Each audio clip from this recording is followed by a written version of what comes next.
The rationale of all this is, of course, our bicentenary. And Colonel James Todd is, of course, important to us as the author of the Annals and Antiquities of Rajasthan, which was published originally in 1829 and 1832, respectively, and of course is about to be republished with a volume of additional material prepared by Norbert Peabody, which we're all looking forward to later this year. He's also of interest to us because he was the first librarian of the Royal Asiatic Society. And so in this, our bicentenary year, it seemed appropriate to try and follow in his footsteps to some of the well-known, but also some of the more obscure places in Rajasthan. So in October last year, I went on a recce with a friend, Susan Haswell, who is currently minding the dog, and then the group tour took place in February of this year. What I want to try and do in this lecture is address two questions. And as Freitag suggests, in Rajasthan, Todd is still the marker and preserver of the bygone glory of the Rajputs. And this is something that comes over clearly when you start talking to people in Rajasthan today. And until recently, Indian school children read Todd, and apparently it's still a really common wedding present. We met one lucky lady who got 3 copies of it. So, yeah, this is the wedding present for end-all wedding presents, really, isn't it?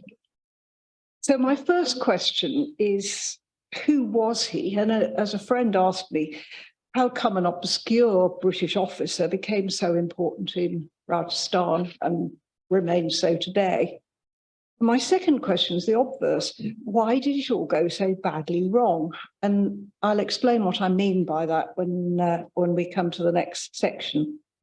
But I think first, in order to attempt to answer either of the questions, we need to look at the state of Rajasthan at the beginning of the 19th century and talk about the Marathas and the Pindaris.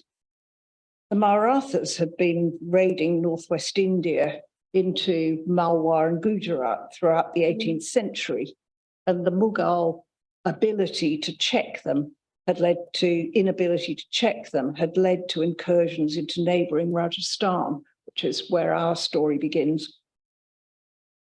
Oddly, they also became heavily involved in Rajput internecine disputes, mainly over succession, at the invitation of the Rajput rulers themselves, who ended up promising to pay them enormous sums of money and then, of course, being unable to do so, resulting in territory being ceded to the Marathas.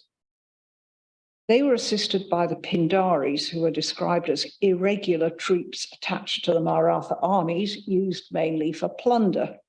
And Todd often uses the term freebooter to describe them.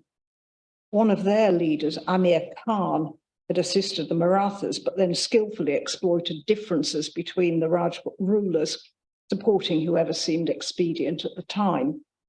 And at the end of the Pindari War in 1818, the British bought him off, making him the Nawab of Tonk, where he continued to cause trouble. But we'll come back to him. The end result of all this was that the land was laid waste, villages burnt, trade and commerce made impossible, and there was a massive migration of population out of Rajasthan. As the British expansion came up against Maratha ambitions, 3 Anglo-Maratha wars were fought between the East India Company and the Maratha Empire. And the third one, which was 1817 to 1819, resulted in the breakup of the Maratha Empire, and Scindia surrendered Rajasthan to the British. These are not actually Marathas and Pindaris, but they are very, very similar. I couldn't find a picture of the Marathas. So at the end of this third war, there was a total surrender, and Scindia, who was one of the Maratha leaders, agreed to help them fight the Pindaris. And Todd's map had proved a crucial strategic tool in this war, as did the intelligence he'd gathered, because he was attached to the court of Scindia, as the commander of the British escort, I think effectively to try and keep an eye on Scindia. The Rajputs soon realised that the British would protect them from the Marathas, and between 1803 and 1823, all of the Rajput states signed treaties with the East India Company. So that's basically the preamble to Todd arriving. We also need to look at another major contributing factor in the poor state of Rajasthan, and that was the widespread strife between the rulers and the local nobles. And in Mewar, the treaty with the East India Company included an understanding, which is known as the Kaulnama, that between the local nobles and Bhim Singh, and this was to try and bring together the rulers and the nobles who had been their subordinates. And the rush to sign this Kaulnama was led by the chief of Begu, who we will meet in due course. Another problem was that in Jaipur, Jodhpur and Udaipur, they were engaged in what's sometimes known as the 10-year war, ostensibly over the hand of the daughter of Bhim Singh of Udaipur, who is, of course, beautiful and tragic, Krishna Kunari. And Todd tells us Krishna Kunari, which means the Virgin Krishna, was the name of the lovely object, the rivalry for whose hand assembled under the banners of her suitors, Jagat Singh of Jaipur and Man Singh of Marwar, not only their native chivalry, but all the predatory powers of India, and who, like Helen of old, involved in destruction her own and rival houses. So, you know, great story. The situation escalated in part due to the involvement of the ubiquitous and perfidious Amir Khan, who initially supported Jaipur and besieged Jodhpur, but he then switched sides and was dispatched in 1810 by Man Singh of Jodhpur to Udaipur to persuade Bhim Singh that his daughter should marry Man Singh. The story, of course, ended tragically when her father was advised that the only way out of the impasse was the death of the princess. Her uncle is said to have administered the poison, which she took willingly to save her family and country. Though it was only with the third cup she died. Todd is very moved and upset by this whole story, which gives you a clue about Todd. So looking briefly at Todd's role, when we first meet him in his travels at Bamolia in 1807, he was commander of the British escort to the court of Scindia. And this court was peripatetic, which I think one doesn't quite realise until you start reading him, which gave Todd a marvellous opportunity to explore, record and map large parts of Rajasthan. Scindia, as we've seen, signed a treaty with the East India Company, and Todd was involved in the negotiation and implementation of further treaties with Rajput rulers. He was appointed and actually really very rapidly, if you look at those dates, dismissed as political agent of these Rajput states, as the slide shows. So his first appointment was in 1818, and by April 1822, only Udaipur remained in his charge. Freitag points out that Todd's work as political agent was unique in that he approached it as a historian, on one occasion describing 400 years of history as a background to a report on an 1818 border dispute, which I think goes some way to explain why his boss was often fairly irritated with him. There's no question he was absolutely fascinated by the Rajputs, and he sought a link between their martial characteristics and his own Scottish ancestors. He formed close relationships with some, particularly in Udaipur and Bundi. And I think one needs to look at the dedication of the first volume of the Annals to see what his attitude is. So the Rajput princess, happily rescued by the triumph of British arms from the yoke of lawless oppression, are now the most remote tributaries to your Majesty's extensive empire, and their admirer and analyst, may perhaps be permitted to hope that the size of this ancient and interesting race for the restoration of their former independence, which it would suit our wisest policy to grant. I think that's very telling of Todd's whole attitude. I think the other thing that's important is that he was a product of the Romantic era. You know, Wordsworth, Keats, Shelley, Robert Burns, Walter Scott were all his immediate contemporaries, and antiquarianism was all the rage. I think the Rajput construct of valour, chivalry and sacrifice undoubtedly appealed greatly to Todd, and he tended to ignore some of their less admirable qualities. And you can see in this drawing by Patrick Waugh that, you know, this is romanticism at its height. It doesn't look at all like that, badly, and I don't think it ever did. So that's really the background.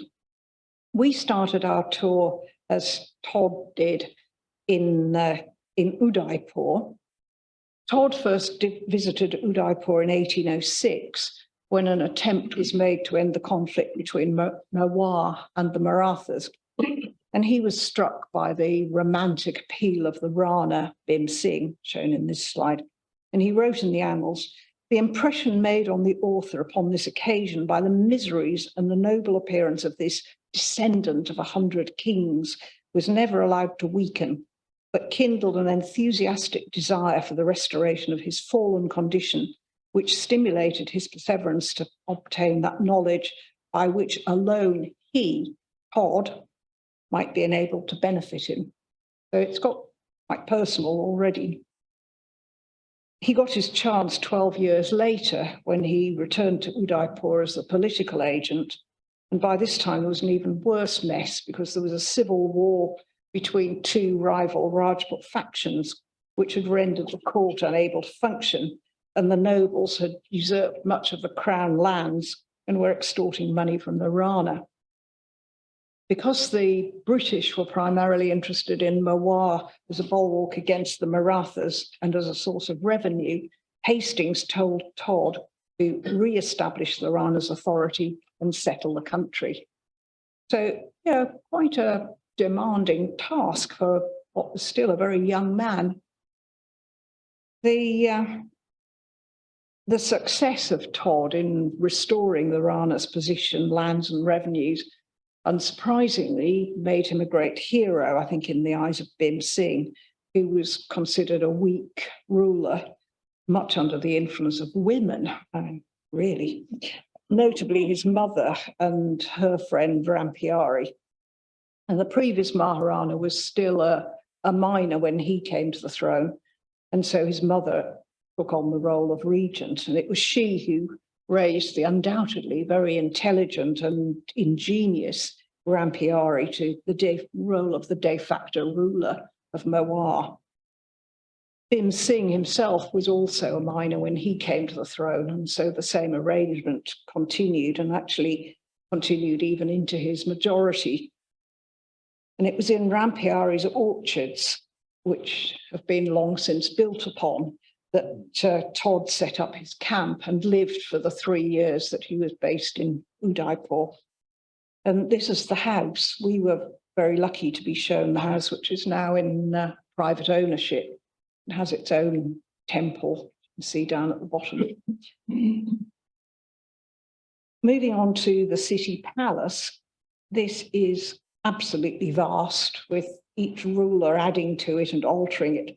So in fact, it's quite difficult to work out what it would have looked like when Todd was there. We were welcomed by Bhupendra Singh Alwar. This is the exterior of it, the director of the museum there. And they told us about the research that they'd done on Todd's house and Carey's grave, which we'll come to. And here we are standing around the doorway for our first formal group photograph, many more to come. So Todd set out from Udaipur on the very first of his journeys, and there are 3 separate journeys described in the personal narrative sections of the Annals. He was clearly very well settled in Udaipur. He says, we had our palace in the city, our cutter on the lake, our villa in the woods, our fairy islands in the waters, streams to angle in, deer to shoot, much in short to please the eye and gratify the taste. Yet did ennui intrude, and all panted to escape from the happy valley, see what's in the world beyond the mountains. It was quite an entourage that set off, and here is Todd on his elephant and his English compatriots. There were four of them together. His cousin Patrick War's ensign, Lieutenant Carey, and Dr. Duncan. And also the man Todd describes as his guru, Gayana Chandra. And they were accompanied, as you can see in this painting, by a contingent of Skinner's horse, the so-called yellow boys. See, they're yellow abards. They set off at 5 o'clock in the morning from Udaipur, and they reached their first camp by 8 o'clock, so not very far.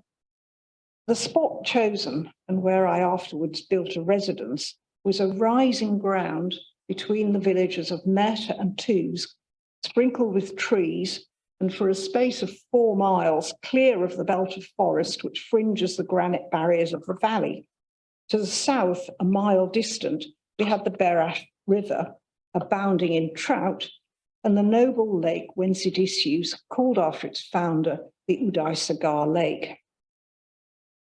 I was particularly keen to try and find this house. He refers to it again on his return from his first journey, when he had to wait at Mehta for a few days to be formally welcomed back into Udaipur by Uday Singh. And he says, here we amused ourselves in chalking out the site of our projected residence on the heights of Toos and in fishing on the source of the Berat River.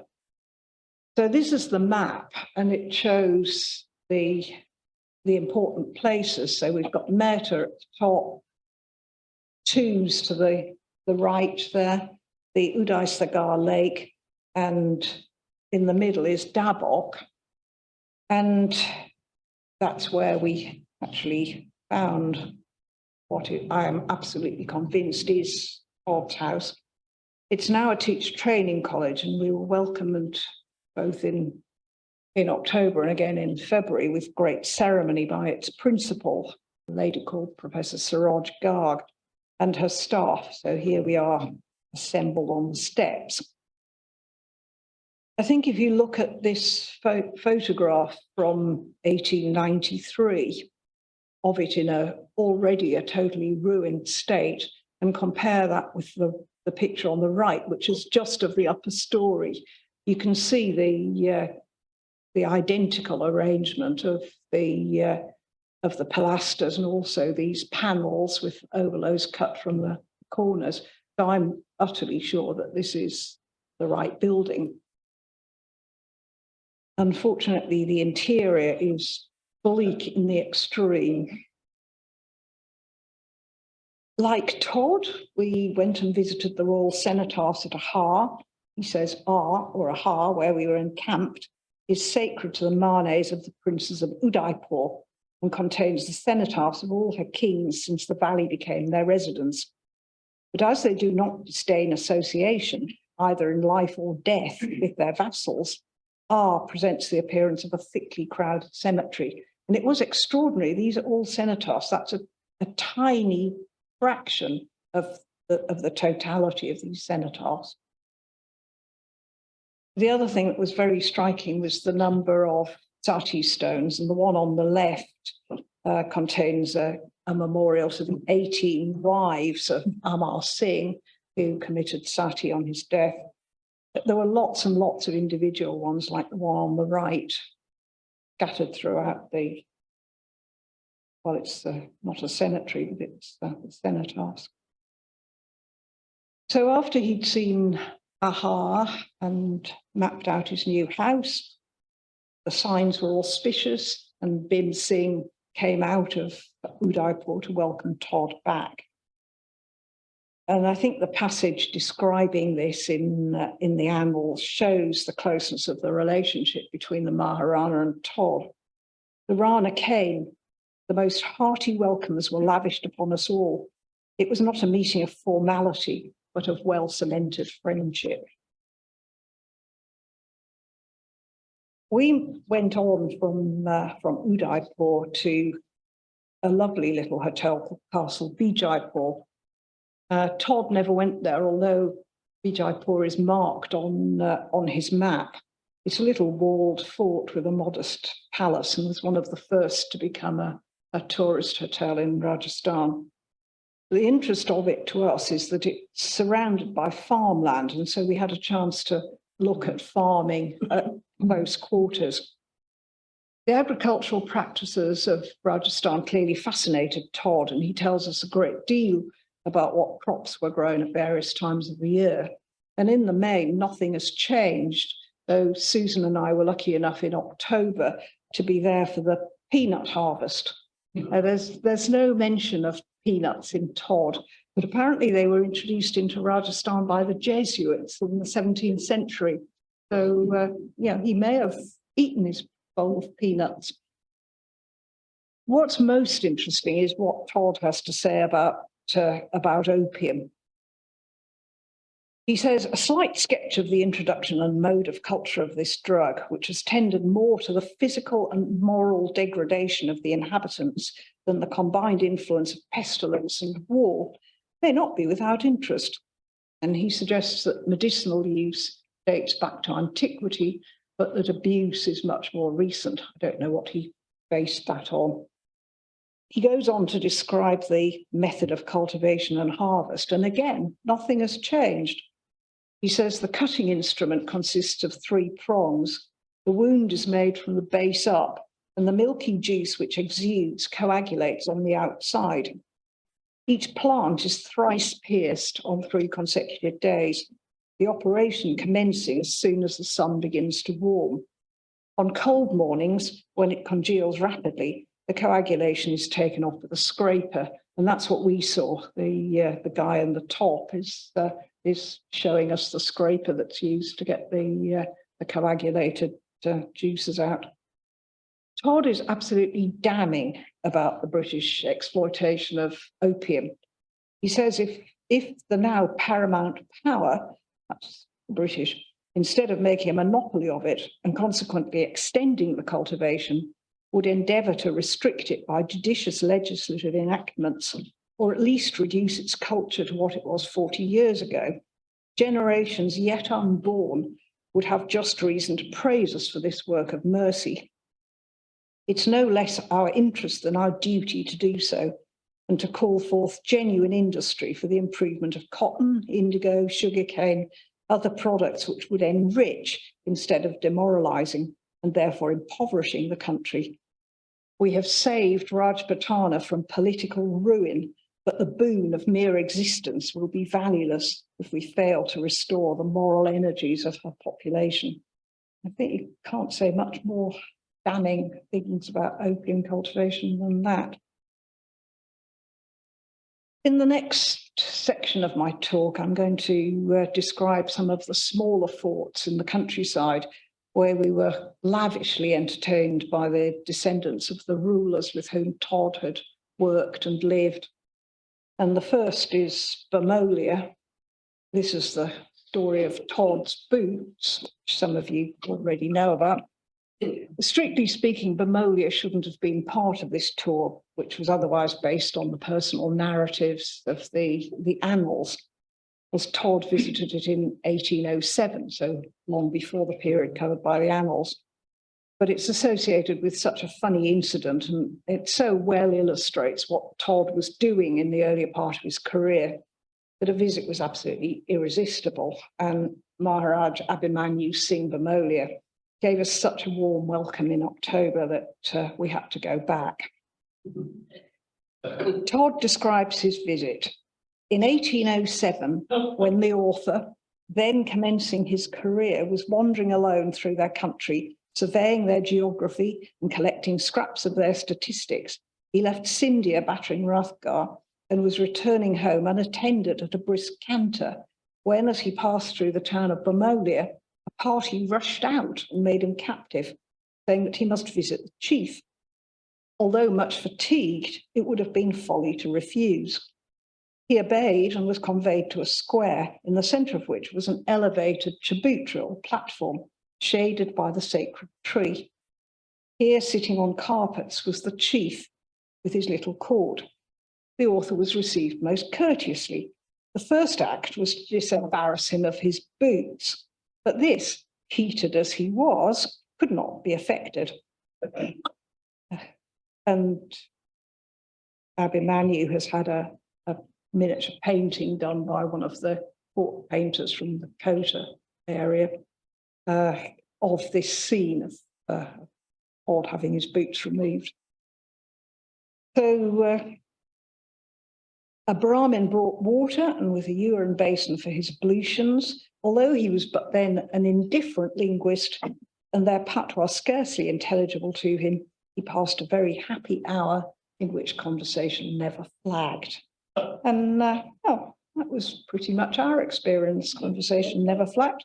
We had a wonderful lunch, and then we assembled on the very same chabutra that Todd sat on. So that's Bermolia. The next one is Benera, and this is a story about pistols. Todd described Benera when he visited it in early December 1820 as one of the most imposing feudal edifices of Mawar, and its lord, one of the greatest of its chieftains. And he goes on to explain in very great detail how it was only by chance that one of the two sons born to Rana Raj on the same day, but of different wives, became the ruler of Mawar, Udaipur, and the other the chief of Benera. Consequently, even today, on succession to the Gadi of a new Raja of Benera, the Maharana of Mewar sends the ceremonial sword to Benera, unlike all the other Mewari nobles who have to go to Udaipur to get it. And then when the investiture has taken place, the new Raja goes to Udaipur and is greeted at the city gate by the Maharana of Udaipur. So, yeah, he's very senior in the hierarchy of Rajasthan. Todd said of his meeting with Raja Bim, "I had a good opportunity of observing the feudal state and manners of these chiefs within their own domains during a visit of 3 hours at Benera," which was about what we had too. And we were met at the Elephant Gate by Raja Gopal Charan Singh Bisodia Benera, the 14th Raja Sahib, and we were escorted by a lovely herd of goats, and a trumpeter announced our arrival at the palace. That was a wonderful moment. I think the description that Todd gives of his conversation with Rana Bim gives some insight into how he operated, and I think we're starting now to get a hint of what did go so badly wrong. The Raja asked Todd's advice as his adopted brother on matters of domestic and rural economy, a dispute over a marriage settlement, bad relations between the Raja and his vassals. And Todd says, "All these arbitrations were made without reference to my official situation, but were forced upon me merely by the claims of friendship. But it was a matter of exaltation that enabled me to make use of my influence for the adjustment of such disputes and for restoring individual as well as general prosperity." So I think, yeah, is it just slightly outside his remit as political agent? I don't know, but I think it is a hint. Rana Bim presented Todd with gifts, and then he says, "My friend accompanied me to my tents when I presented him with a pair of pistols." Well, the bad news is that the pistols have recently been stolen from the armory of the police station in Bhilwara, which is the local police station. Gopal's father apparently used to go and get them out from time to time and polish them up and put them back. But since his death in 2021, nobody had seen them. And I had asked if we could see them when we came back in February, and they weren't there. So Gopal had invited the press to hear the story and get our comments. And here we are all assembling in the drawing room. Alison is quoted in a Hindi newspaper as saying that the theft was like tearing the pages out of a history book. Actually, no one heard us say that, but it's a good line. So we were surrounded by Venera ancestors, some still clinging to the walls, some not quite managing it. And we were then taken down to the modern palace by the lake and given a superb lunch cooked by the Maharaja's uncle.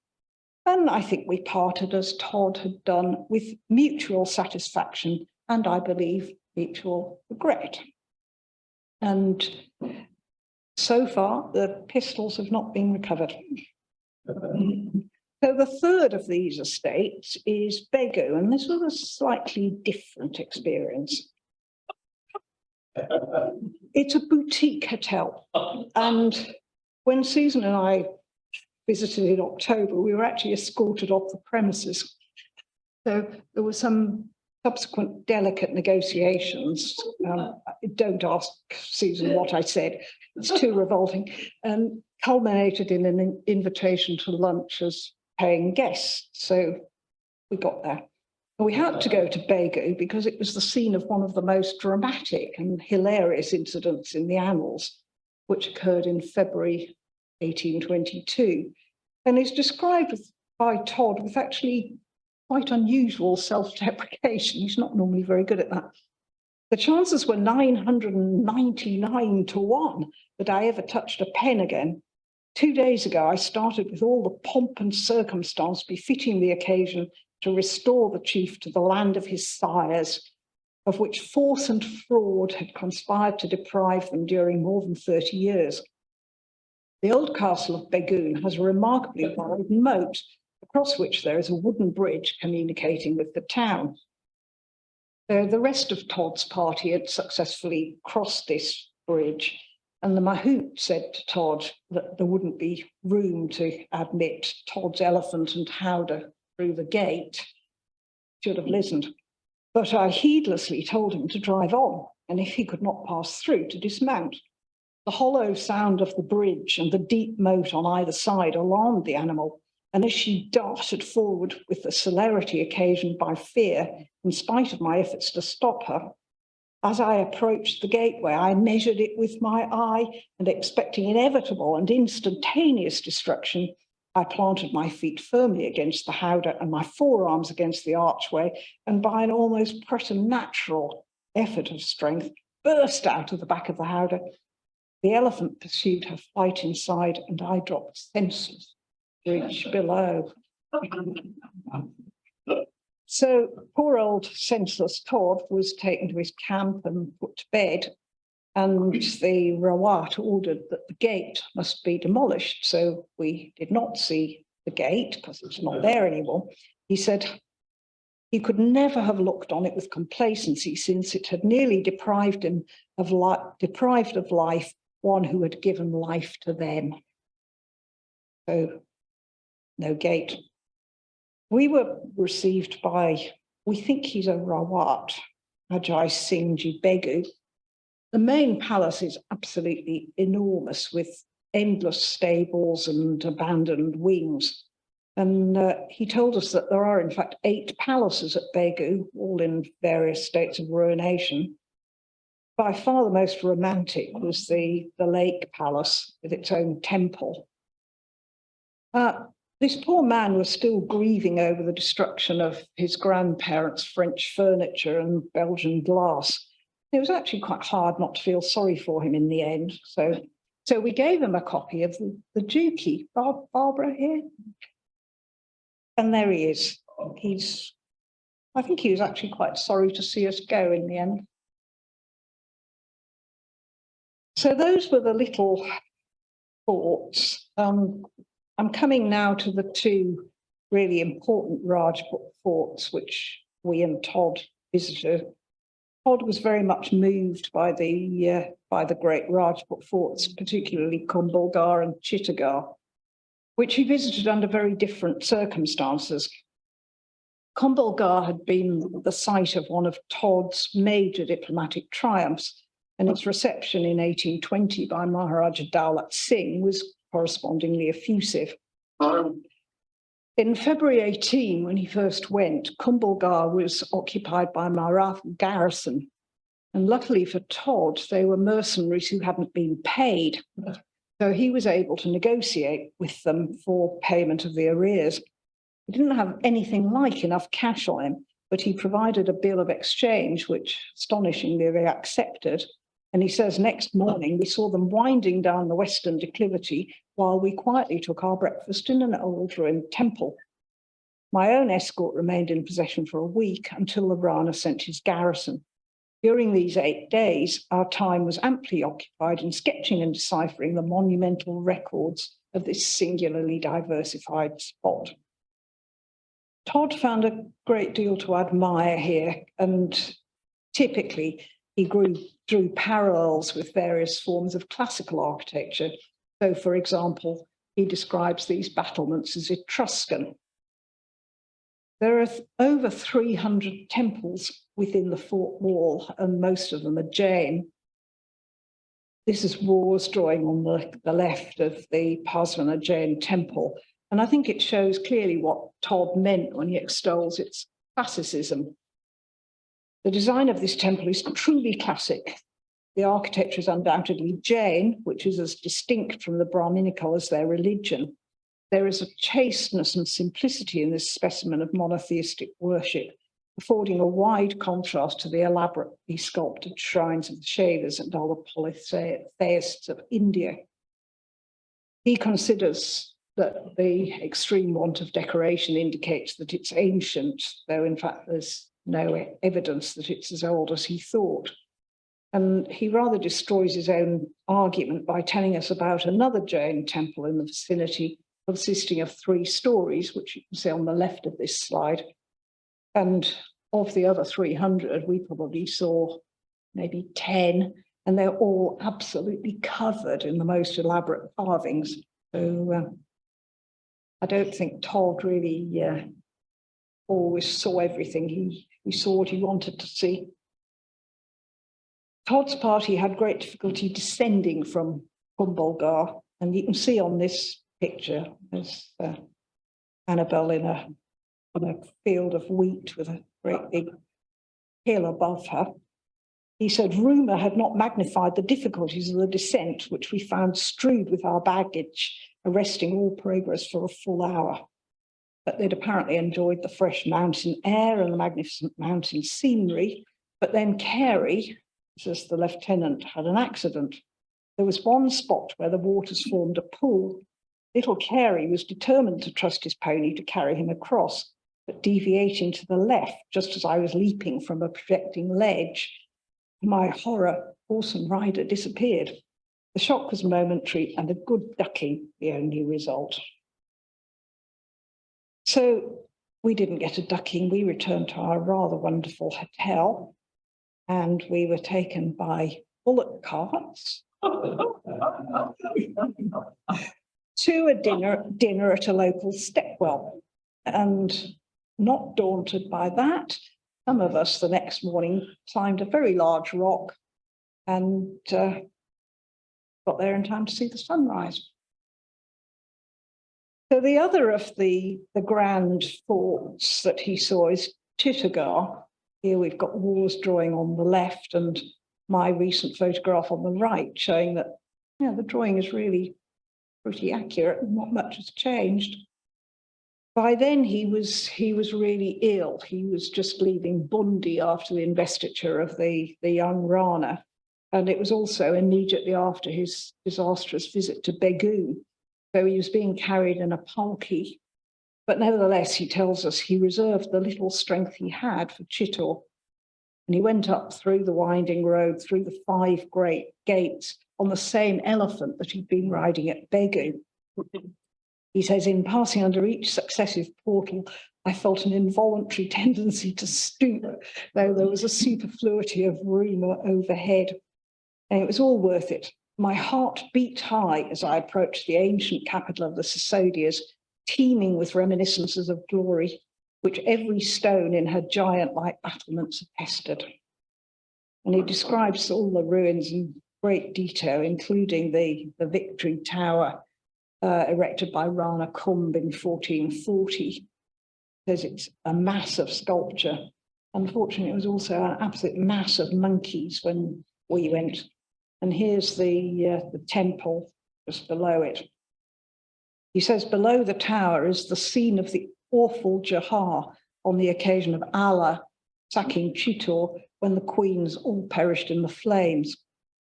The Allah he's describing is Alauddin Khalji, the Sultan of Delhi. And it was he who, having besieged the fort in 1303, is thought to have told the Rana that he would spare the city if he could meet Padmini, the beautiful queen. Spoiler alert, everybody ends up dead. Here is supposedly Padmini's palace. I think, Giles, you said it was actually 19th century, the building that we see today. Yeah, so the story dates back to 1303, but even the building before this was only 16th century. So, it has to be viewed as a good story. Todd spent 3 days exploring the ruins. I gazed until the sun's last rays fell upon the ringlet of Chittor, illuminating its grey and grief-worn aspect like a lambent gleam lighting up the face of sorrow. He also went to some temples, and so did we. The first one is Baroli. These temples are now known to date from the 9th and 10th centuries. And despite being ill, Todd found the energy to examine and describe them in immense detail, and more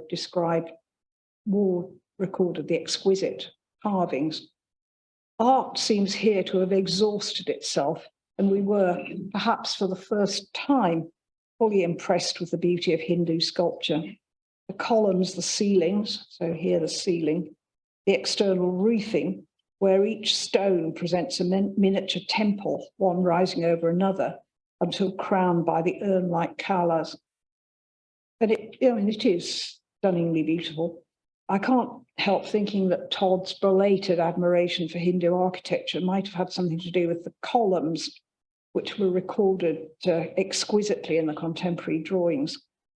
And I think one can put forward an argument that there are some similarities with European architecture so admired by Todd. He describes them as excelling everything yet described. Temples are still highly active. Here we've got a lovely orange Hanuman who's provided with sandals of various sizes in case he wants to go for a walk in the woods. We then went to Menal. Todd also visited it a couple of days later, and he enthused us not for the first or last time, but it is fortunate the pencil can here portray what transcends the power of the pen. It's a spectacular sight, and he gets all romantic thinking about the Rajputs meeting there for the last time before they all died in the siege of Chittor. There was a melancholy charm in the solemn ruins of Menal. It was a season too when everything conspired to nourish this feeling. Very trees which were crowded about these relics of departed glory, appearing by their leafless boughs and lugubrious aspect to join the universal mourning. That's the great big temple at Menal, and also the gorge with the water flowing over it when Susan and I were there in October, but not in February. The third of the temples we went to was Bajolia. This was part of the Mewar kingdom developed during the Chauhan dynasty, so early 7th to 12th century, when it was known as Morakara. And there are several inscriptions translated by Gayana Chandra for Todd, including the one on the right-hand corner of this slide, which apparently confirm the history of this site. Todd refers to the main castle of Bijolia being constructed out of the ruins of Morakara, and there are certainly lots of carved stones in the walls of the present fort, and particularly around the gateways and the palace gateway in this picture. Todd tells us this is very common, as we have repeatedly noticed, nor can anything better evince that the Hindu attaches no abstract virtue to the material object or idol, but regards it merely as a type of some power or quality, which he wishes to propitiate. On the desecration of the receptacle, the idol becomes again, in his estimation, a mere stone and is used as such without scruple. So I'm not sure Christians are any different. I've certainly seen a lot of houses built with the stones from ruined abbeys. It's his comment. We come on now to Kota and Bundi, where we were greatly helped by a lady called Vicky Singh, who is married to an Indian with a farm there, and she knows absolutely everybody and was able to open a lot of doors for us. In the personal narrative, Todd describes his arrival in Kota in February 1820, and he promises us that he'll have more to say about the city during their halt, which is likely to be of some continuance. In fact, he had nothing to say until 4 months later when they left, and he explains the last 4 months was a continued struggle against cholera and deadly fever. Never in the memory of man was such a season known. This is not the state of mind or body fit for recording passing events. And although the period of the last 6 months has been one of the most eventful of my life, it has left fewer traces of these events on my mind for notice in my journal than if I'd been less occupied. He tells us about his parting from the Maharao and from the regent, Zalim Singh. And unfortunately, time being very short, I can't tell you about Zalim Singh, which is a great pity, but I will give you the references to read about him. So this is Zalim Singh smoking his hookah. Kota had changed far more than any other place that we visited. It's now a sprawling industrial city, centre of the Indian stone industry. And a lot of the war drawings don't, well, they do marry up with what's there, but unfortunately what's there has been just overshadowed by more recent building. But what we did find with Vicky Singh's help was the country seat of the Kota Prince, which is the title of War's drawing, which is pretty much unchanged to this day. And they had one of their camps there. The other thing that was, skip through these, the other thing that's really interesting there was Todd's Bridge. What happened was that after signing the treaty, the East India Company and the Kota army under Zalim Singh, the regent, joined forces to defeat the Pindaris. And the commemoration plaque on the bridge explains that the plunder taken from the Pindaris was used to fund the building of a bridge over a tributary of the Chambal River. And it was dedicated to Marquis Hastings, who was then the Governor-General of British India. I suspect that Zalim Singh, perhaps embarrassed by his role in defeating his erstwhile allies, because he was very much in league with the Pindaris, handed over all the plunder to Todd for him to do what he wanted with it. On the left, you've got Todd's drawing of the bridge. Unfortunately, it's perhaps not quite as grand as the drawing suggests, but astonishingly, it's still there. The other thing that is astonishing is Todd's horse. He was presented with a splendid horse called Bajraj by Ranavim Singh, and the horse died and was buried in Kota. Bajraj was perfection and so general a favourite that his death was deemed a public misfortune. The general yell of sorrow that burst from all my sea-poisoned establishment on that event was astounding, and the whole camp attended his obsequies. Many were weeping, and when they began to throw the earth upon the fine beast wrapped in his body clothes, his groom threw himself into his grave, and was quite frantic with grief.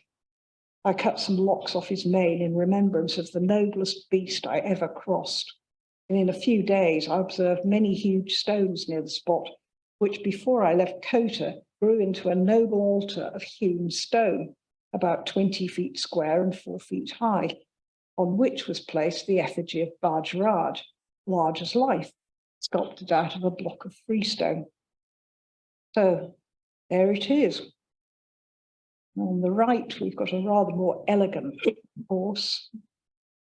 Maud says there are 3 things you must not ask of a Rajput: his horse, his mistress, or his sword, presumably in that order. So the next place we visited was Bundi. Todd went to Bundi twice, and on the first occasion, he describes the palace of Bundi, the coup d'oeil of the castellated palace of Bundi, from whichever side you approach it, is perhaps the most striking in India. Gardens are intermingled with palaces raised on gigantic terraces. In one of these, I was received by the Raja the next day. Whoever has seen the palace of Bundi can easily picture himself hanging gardens of Semiramis. And in fact, it is extraordinary because this picture is taken right at the very, very top of this immense palace as you go into the mountainside. For me, Kipling's description is far more compelling. The palace of Bundi, even in broad daylight, is such a palace as men build for themselves in uneasy dreams, the work of goblins rather than of men. It's built into and out of the hillside in gigantic terrace on terrace and dominates the whole of the city. No one knows where the hill begins and the palace ends. Well, Todd stayed for a week on this first visit because everybody was so ill they couldn't move on. And in fact, when they did depart, Carey died on the journey back to Udaipur. And on this first visit, the Raja had made Todd guardian of his young heir. And they hadn't been back that long. It was in July 1821 when Todd got the news that the Raja had died of cholera. And so he was summoned to return to Bundi, where palace intrigues were disturbing the stability of the court, and there were threats to the life of the child heir. Todd describes the whole ceremony of the Raj Tilak, the investiture of the young prince, which took place in the Raj Mahal, and he describes the crowds of cheering people down in the courtyard and how he lifted the child onto the gaddi, which you see in the right-hand picture. I dipped the middle finger of my right hand and made the tilak on his forehead. So, yeah, quite a remarkable thing for an Englishman to end up doing. Todd never mentions wall paintings in any of the palaces he visited. I'm afraid I rushed past the ones in Kota, but the ones in Bundi are really something absolutely special, though sadly decaying very, very badly. What he does refer to, though, is the cenotaphs of Bundi in the context of Sati. And these are particularly atmospheric, I think, because they're by a lake and in trees. And they're probably near where Todd camped when he was visiting Bundi. He was absolutely horrified by the 64 females who committed sati when Ajit Singh of Jodhpur died. But he comments that it's 20 less than when his contemporary Bud Singh of Bundi was drowned. And the memorial in the centre is the monument to the wives who committed sati. The monuments of this noble family of the Harras are far more explicit than those of the Rathals. For every such sati is sculpted on a small altar in the centre of the cenotaph, which speaks in distinct language the all-powerful motive, vanity, the principal incentive to these tremendous sacrifices. Interesting comment, I thought. So that's Bundi. The final place that we visited, though in fact Todd visited it very early on in his career, is Jodhpur. It's Vicky reading us some Kipling, Bondi. And the Raja was Man Singh. This was Man Singh in the centre there. Todd tells us, writing, and I think it's important to recognise this is with hindsight, he's writing this. The biography of Man Singh would afford a remarkable picture of human patience, fortitude, and constancy, never surpassed in any age or country. But in this school of adversity, he also took lessons in cruelty. He learned therein to master, or rather disguise, his passions. And although he showed not the ferocity of the tiger, he acquired the still more dangerous attribute of that animal, its cunning. At that very time, not long after he'd emerged from his seclusion, while his features were modelled into an expression of complacent self-content, indicative of a disdain for human greatness, he was weaving his web of destruction for numberless victims who were basking in the sunshine of his favour. So Todd tells us that after the event. In fact, at the time, he seems to have ignored Man Singh's murderous activities and actually rather admired him. He met him several times in Mehranga Fort. Very impressive building here, very grand inside. These are the rooms where he would have met Man Singh. And the archives, astonishingly, contain in immaculate order. I mean, I've never seen an archive like it, but they contain detailed accounts of each of the meetings that Todd had with Man Singh, how long they were, what took place, what they ate, in huge detail, but not what they said. They're a bit frustrating. That's what they look like. I went to take leave of the Raja. I left him in the full expectation that his energy of character would surmount the difficulties by which he was surrounded, though not without a struggle. With mutual good wishes and a request for literary correspondence, which was commenced but soon closed, I bade adieu to Raja Man and the capital of Marwar. And in fact, in the 6 months after Todd left, Man Singh embarked on a spate of killings. Todd says each day announced a numerous list of victims. And Todd was relieved of his position as political agent of Marwar shortly afterwards. So finally, Todd and we had a day off in Mandor, which is the old capital of Marwar. He admired the cenotaphs, which we did too. They look far more like temples than any of the cenotaphs we saw elsewhere. No less than 64 females accompanied the shade of Ajit to the mansion of the sun. Todd was also much taken with the painted stone sculptures of Rajput heroes, which he considered had a singularly pleasing effect. They're cut out of the rock, but entirely detached from it and larger than life. Each chieftain is armed with lance, sword, and buckler. All are painted, but whether in the colours they were attached to or according to the fancy of the architect, I know not. And he was particularly taken with this one, which is Pabuji mounted on Kesar Kali, the Black Caesar. And I have to say that had I not known that they were created in 1707 in the reign of Ajit Singh, I would have attributed them to some Indian Disney. They're great. There's a great row of them. It's more here. So Todd climbed up to the old fort and saw another group of cenotaphs and admired the palace and the gardens. And he then commits an appalling act of vandalism. The day was now nearly departed, and it was time for me to return to my friends in camp. I finished the evening by another visit to the Knights of the Desert, and inscribing my name on the foot of Black Caesar, bade adieu to an ancient Mandor. But I got up close to it and peered at it, and you can't actually see, I'm afraid. So that was the end of our trip. We came back from Jodhpur, but we have to follow Todd very briefly back to Udaipur and back to his house. I halted a few days at Mehta and found my house nearly finished and the garden looking beautiful. Some of the finest peaches are the produce of those I planted at Gwalior. I hadn't sort of thought of Todd as a gardener, but obviously he is. I may say they're grandchildren. When I left Gwalior in 1817, I brought with me the stones of several peach trees and planted them in the gardens of Rampiari, my residence in Udaipur, and more delicious or abundant fruit I never saw. The stones of these I again put in the new garden at Merta. Vegetables were equally thriving.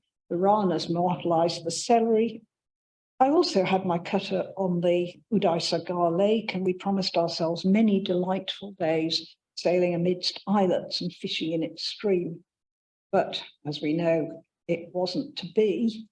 And right at the end of the Annals, in the last personal narrative, Todd writes sadly of the death of Carey and the ill health of Dr. Duncan, about to depart for the Cape, and Captain War left behind at Kota to sort out the Zalim Singh problem. I looked on all the works my hands had wrought and on the labour I had laboured to do, and alas, all was vanity and vexation of spirit. And his sadness at having to leave, I mean, he'd effectively been fired from all his posts apart from Udaipur. All their customs, all their sympathies, and numerous acts of courtesy and kindness, which have made this not a strange land to me, I'm about to bid farewell. Whether a final one is written in that book, which for wise purposes is sealed to mortal vision. But wherever I go, whatever days I may number, nor place nor time can ever weaken, far less obliterate, the remembrance of the valley of Udaipur. So Todd retreated to a pavilion lent to him by the Queen of Bundi to do his packing. And it's not till we get to the beginning of the travels in Western India that we hear about this final departure. A fortnight had been spent in preparation, and in order that I might experience less interruption from visitors, I retired to the Sahelia Kabari, a delightful villa belonging to the Hara Queen, about a mile north from the capital. And it was here that he bade farewell to the Rana. The Rana, when he came for the last time to grant me leave, was amused at seeing me surrounded with workmen employed in making cases for statues, inscriptions, minerals, manuscripts, etc. It was a painful interview for all parties. On this occasion, instead of his usual good-humoured and always instructive loquacity, the Rana was silent and thoughtful, and what he did utter was in abrupt sentences with frequent repetitions of, "Remember, I give you leave for only 3 years. He has served me 5 years, raised the country from ruin, and does not take even a pinch of the soil of Mawar with him." Just a whole load of packing cases full of stuff that he'd got hold of, much of which ended up here in the Royal Asiatic Society or in the British Library. We were lucky. So goodbye to Udaipur, and we posed for our last group photograph on the steps of the Umayyad Bhavan in Jodhpur. So the reckoning, well, there's absolutely no question he's still a hero to the Rajput rulers today, the man who restored their fortunes. But I think we're starting to get hints from this obviously very superficial analysis that a lot went wrong. And I think one of the issues was that he and his immediate superior, David Ochterlony, really just didn't think alike. And Todd was seen as being much too sympathetic for the Rajputs and therefore a danger to the British.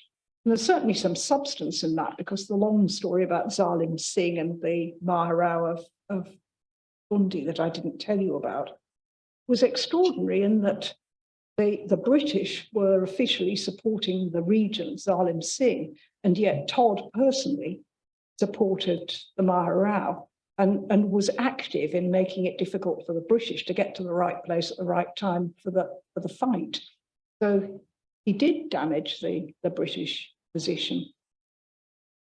I think you can certainly say that he behaved with arrogance and often ignored the instructions from his superiors, but I think you do have to say in his defense that sometimes he had to take decisions on his own. Communications were really difficult. There were no roads in a lot of places. And sometimes it went really well. For example, the story I told you about him taking control of Kombolgar on his own initiative. But sometimes, as in the case of perhaps Jodhpur and Kota and Bundi, it didn't go so well. So, it's a difficult question, and obviously it's far too little time to be able to complete the analysis. The enduring success, of course, is the Annals, which have never been out of print since 1826, and we're just about to have a splendid new edition. So thank you very much.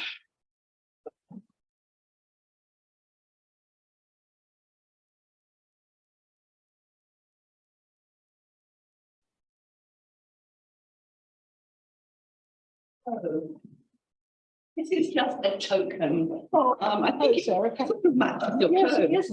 So it's just a I token love red. because obviously you did so much to make this trip happen.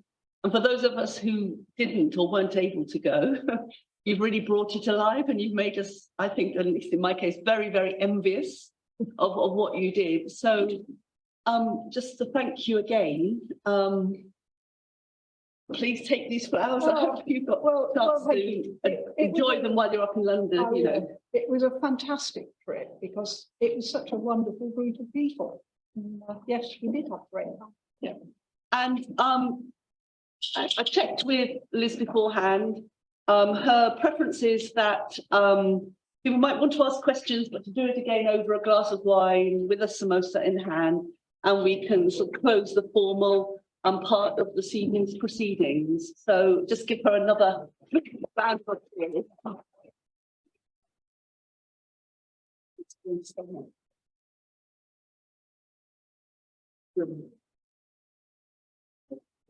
Amazing.